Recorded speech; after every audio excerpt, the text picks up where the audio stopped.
Hello. Well, time for a vlog. Uh, I'm in lockdown, so I can't go out for walkies. Well, actually, I can't figure out whether I can go out for walkies or not because the rules are a bit vague. I think I'd be pushing my luck, I think, if I were to go into town. As I understand the rules in lockdown Britain at the moment, you're not supposed to go outside unless it is necessary. In other words, for buying food and things of that sort. You can go out to exercise though. So a walk around the town could be regarded as exercise, but it's 6 miles away from where I live. I'm still inside London, but London is big. So, I mean, walking around my local park is one thing, but taking a train 6 miles to go into town, I don't know how that would sound to anybody who was challenging me on it. I might try it during the week anyway and just see what happens.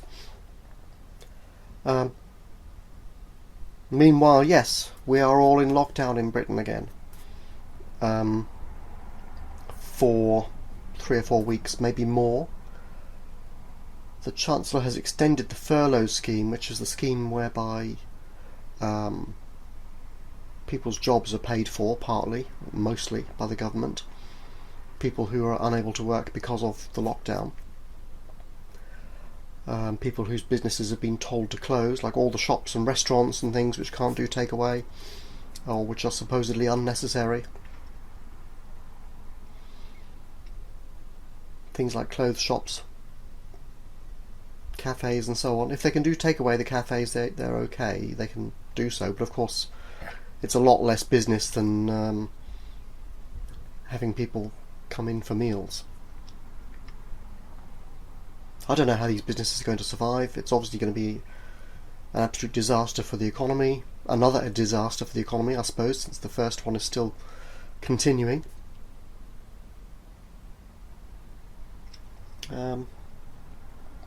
And yet the stock market goes up and up and up, seemingly forever, seemingly with no sense, because of course the giant corporations upon which the stock market is built are doing okay, most of them anyway.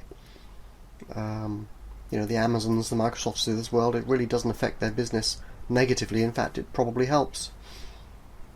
If I need to buy something, where am I going to look? I can't go to the shop, it's closed. I'm not going to hunt out their website. I don't even know what most of the shops are called. I just go to them. So, Amazon it is. eBay maybe.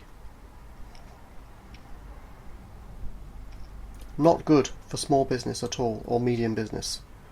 And that, of course, is where some 60% of all employees work. So the stock market can go up and up without reason, but sooner or later it's going to reset, obviously, when the real figures come in. Probably gross domestic product is down a third at the moment, as it was in March or April.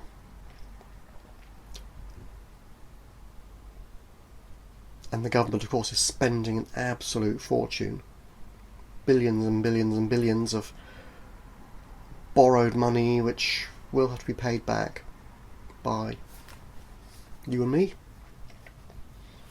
In the United States, they pumped out, $3 trillion in the spring? Another trillion going out now. There'll be some more, no doubt, soon.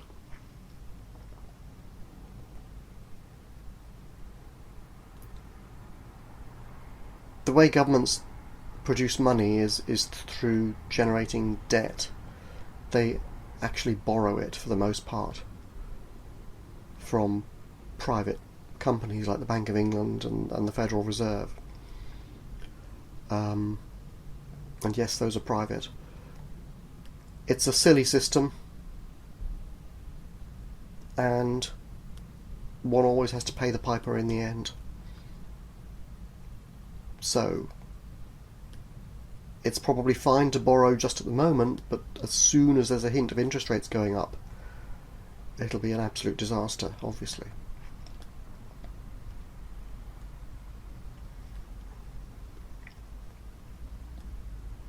So, yeah.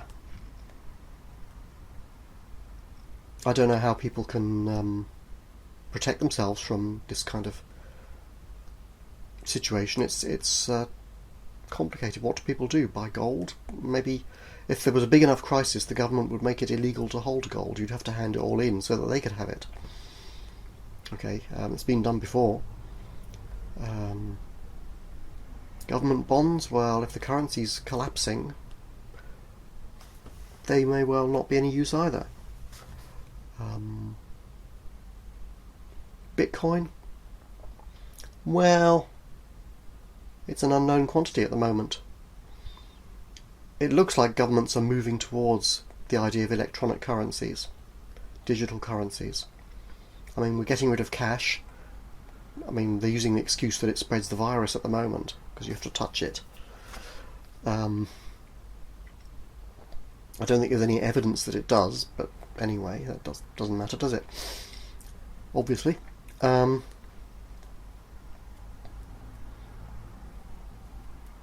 one big problem with a digital currency is it is not anonymous. Every transaction can be tracked.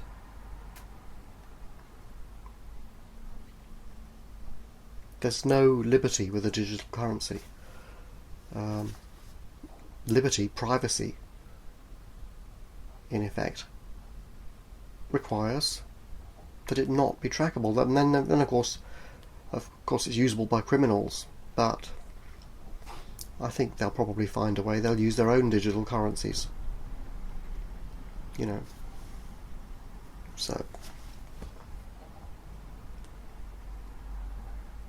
the world is becoming difficult, basically. And yeah,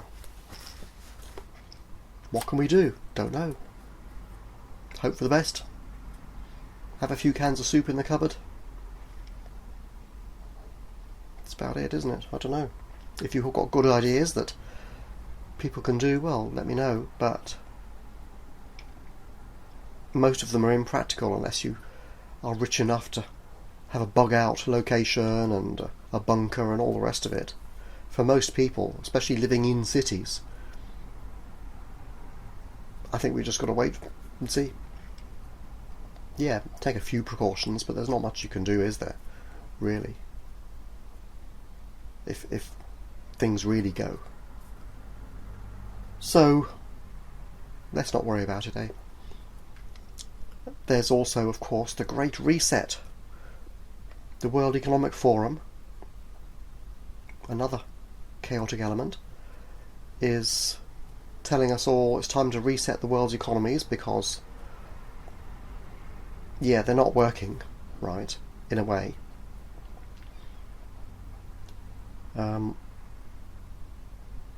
we've got to bring in the fourth industrial revolution, convert everybody to cyborgs and digital currencies and change the nature of capitalism so that it's no longer focused solely on profit, which is its strength and its weakness, to be fair.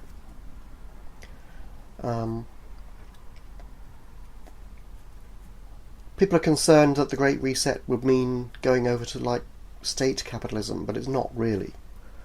That's like the communist China system or the old Soviet system of capitalism, where it's all controlled by the state. Pretty much, anyway. The idea of the Great Reset is stakeholder capitalism, where stakeholders are the workers, the local community, society at large, yes. So there's some big overlap. But it's done through private enterprise rather than state control. But for it to happen, the state has to change the law, because at the moment it's a legal requirement for companies to pursue profit for their shareholders, to the exclusion of all other considerations ultimately. So if we want to save the environment, save the creatures from mass extinctions, and ourselves too probably, and not be charging straight after profit and devil take the hindmost, we have to change the rules so that companies need to take into account stakeholders, society at large, and the benefits, the long-term benefits. No longer would straightforward sociopathy be adaptive for a company. The Exxons of this world will have to change their tune or go out of business or be taken over.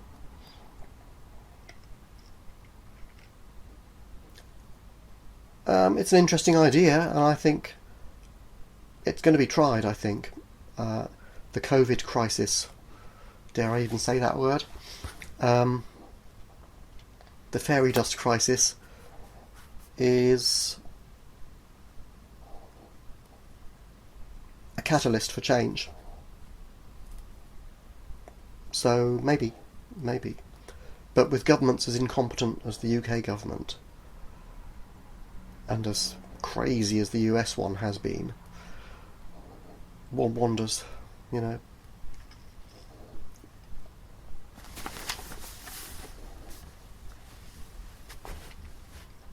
There's a lot of talk about sustainable development. And this stakeholder capitalism is still a way of trying to maintain the idea of infinite growth on a finite planet, just by calling it sustainable somehow. I'm not sure how it's sustainable while our population is still going up. But we know it's likely to come down over the next century or so. That will be too slow for there to be no huge crises. So it's going to be an exciting time, I think. Some changes, of course, have already started happening. Clearly, if you saw my Oxford Street video of a couple of weeks ago, you'll know that London is deserted, really. And that was just before the lockdown. It was a working day, a Monday, and there were dozens of people on Oxford Street, which is crazy because Oxford Street has 8 million people visiting it each year. And for there to be only dozens is ridiculous. It's like outer space, you know? Empty. By London standards.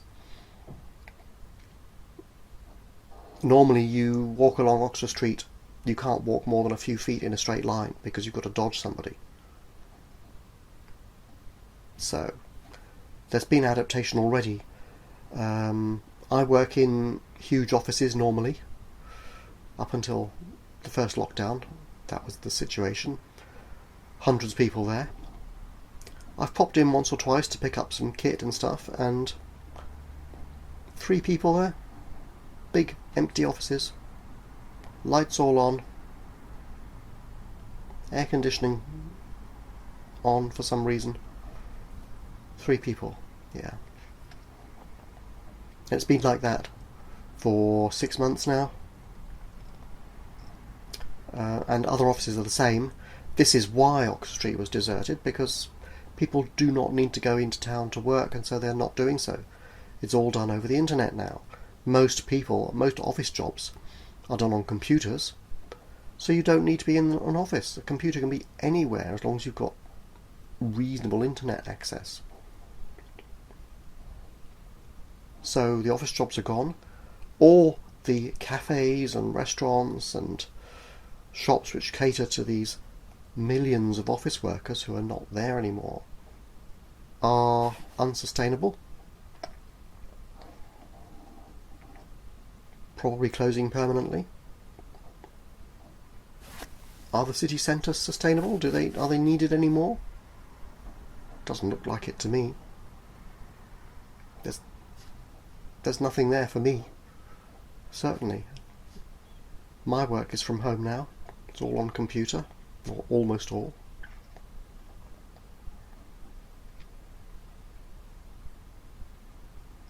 For people whose work is physical,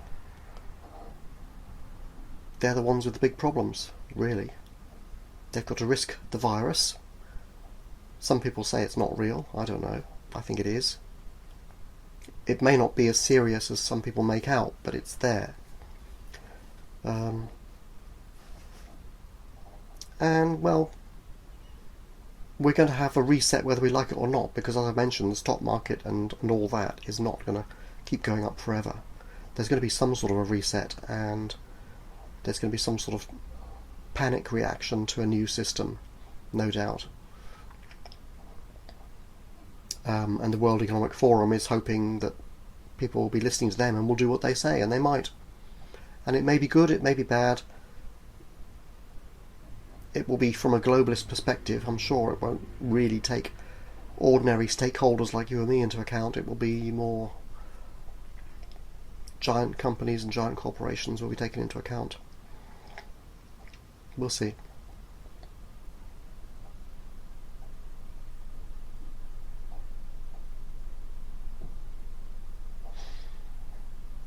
And there's a new version of the virus going around. I don't know if you've heard. But in Denmark last week, a new strain of the virus was found which has the annoying ability of suppressing the body's ability to produce antibodies. So it could be quite serious. And so this is in Denmark, and they've decided to kill 17 million mink from mink farms, which is good that they're closing down all these farms, I suppose. The animals are kept for their fur in bad conditions, which is why the virus was spreading amongst them, and it was transmitted to 12 humans. I think that number's gone up to 240 something humans now. And it's also spread to Spain, Sweden, the Netherlands and the United States. So that's on infected mink farms. It hasn't spread to humans in these other countries yet, as far as I know. But we may have not just a second wave of the old one, but a new one, potentially. Which is always going to happen, obviously, but yeah. And conspiracy theorists will say, well, it's deliberate and all that. It doesn't need to be deliberate. It just is, okay.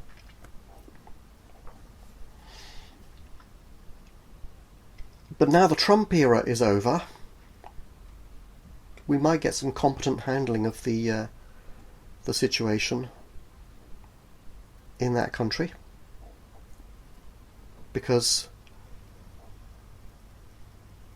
whether you support some of the things that Trump did or not, and some of the things seem to be good, like bringing business back home from China, and things of that nature, I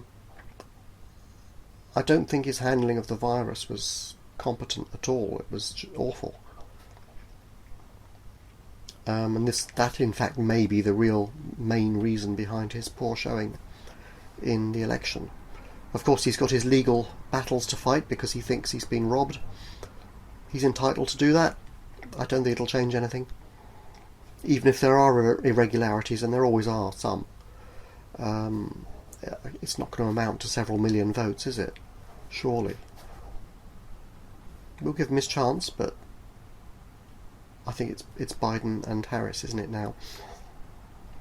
And that's good for one reason. I like that because it will mean something will happen about climate change, because I think that climate change is a serious issue. Whether or not it's caused by humans, we can certainly intervene to try and keep the climate how we want it.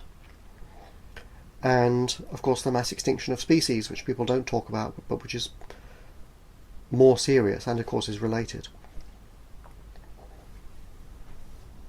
I'm interested to see what their Green New Deal turns out like. Will it be financially sustainable? There seem to be an awful lot of very expensive things being promised, along with all these $1 trillion of support for the crashing economies of the world. And on the minus side with the Biden government, they'll probably go back to exporting jobs again.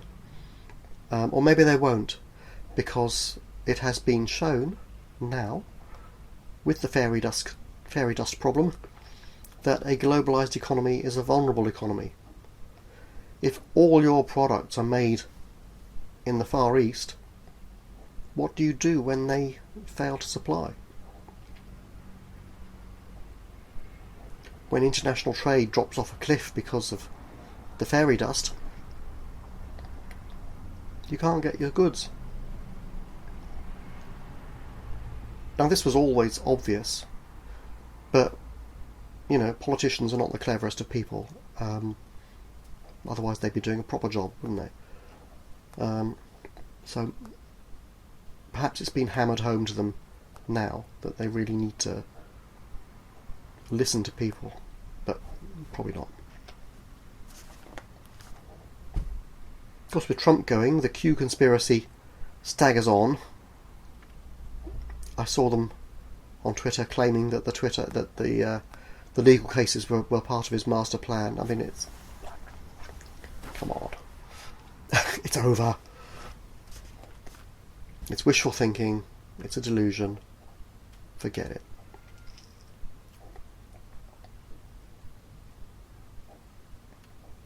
That's my view. Maybe you'll hate me for it. I don't know. Goodbye.